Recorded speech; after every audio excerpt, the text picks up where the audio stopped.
It has been a horrible weekend between the mass shooting in Providence, Rhode Island at Brown University, and then the incredibly disturbing and violent shooting in Australia, Sydney, Australia, at Bondi Beach.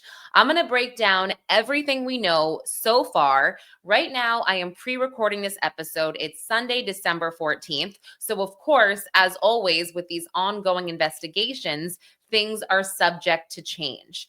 Let's start with the mass shooting that occurred in Sydney, Australia on December 14th, 2025. And this has been deemed an anti-Semitic shooting. It is so disturbing to watch some of the video footage that has been circulating, and I'm going to show you. However, it's bittersweet because some of this footage shows a man taking down one of the shooters, and it is incredible to see, also disturbing, of course, but incredible to see the act of heroism that this man put forth. I think, it's natural to watch some of these videos and see what happens and sort of put yourself in that situation and just wonder, would I have been able to do that? I don't think I would. I think the size of this rifle would make me not want to do that. But that's why, thankfully, we have people like this man. So I'll get to it. But again, it's December 14th, 2025, and this mass shooting unfolded near Bondi Beach in Sydney, Australia, during a Hanukkah celebration called Hanukkah by the Sea. So authorities have confirmed that this attack was targeted at the Jewish community. So it's been declared an anti-Semitic terrorism incident. So police identified 2 gunmen who opened fire on this crowd of hundreds of people. And one of the attackers was killed, and the second was critically wounded and taken into custody. And I believe at this point, we are at 14 people killed and 29 injured. And this includes police officers and civilians. Again, it's December 14th. Things are subject to change as this podcast is being released on the 15th. So keep that in mind. And I'll also try to add any updates in the episode notes of this episode. So you can kind of go there, see what's changed. And also you can go to lamag.com for my stories and also Michelle McPhee's stories on these tragic incidents. So investigators, they also may have found explosive devices in a vehicle linked to one of the shooters. That is still unfolding, but eyewitnesses describe just mass chaos, panic as these shots rang out near the beach. And then one bystander, who I mentioned before, his name is Ahmed Al-Ahmed. He was filmed, and I'm going to play this in a second, tackling and disarming one of the gunmen. And this act may have saved many lives, though Ahmed was reportedly injured and shot in the process. He is in the hospital and is expected to recover. So the Australian Prime Minister, Anthony Albanese, he condemned the attack, of course, and he said, this is just evil beyond comprehension, and reaffirmed support for the Jewish community. It's been a rough time, I would say, for the Jewish community the last couple of years. And I think by me saying that, I am not trying to say that other people have also not experienced any type of hardships. I am just specifically talking about this community right now. But let me go and pull this up for you because, man, like I said, it's incredible to watch. It's incredible to see. Also very disturbing. So trigger warning here. Let me pause this. All right. This is my Twitter, and I did share this morning. Oops. There we go. And the sound is actually cut out for some of it. They did that on purpose. Oh! C'est un malade. Oh non, gros! Oh! Ouais, mais il y a son pote, il va se faire tirer dessus. Oh my gosh. Il est trop con, le mec, qui a l'arme. So there he is running away, obviously. I think he shot him. It was tough to tell.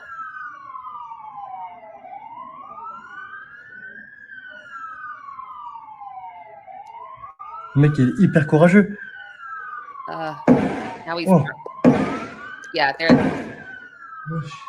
seems to be shot. That's why he's walking like that.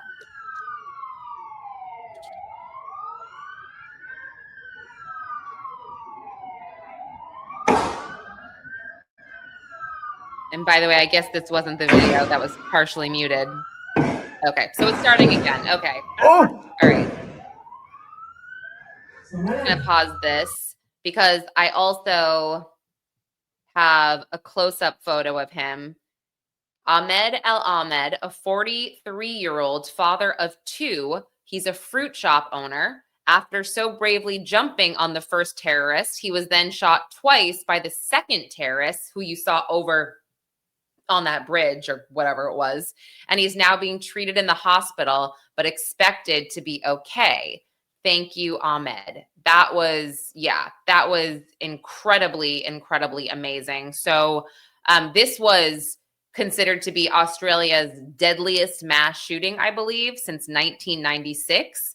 And clearly, again, a major act of terrorism. So let me, and again, that story is still unfolding. So I will add any notes that I need to, but let's pivot to the incredibly equally as terrible, however, less fatalities in Rhode Island, Providence, Rhode Island. Let me just remove this. So the Providence shooting occurred Saturday, December 13th, around 4:05 p.m. And this was a shooting that kind of came out of nowhere, it seems. And apparently, as of right now, there's no video footage showing how this suspect was able to enter this particular building that he began to shoot in, or how he left, which is concerning because there reportedly are just thousands of cameras or on this campus, hundreds of cameras, I should say, on the Brown campus. And Brown is an Ivy League school out of Providence, Rhode Island. I mentioned that before. But it was, I think it was the second day of final exams, and shots were fired in the Barris and Hawley Engineering Building. And this is obviously on campus.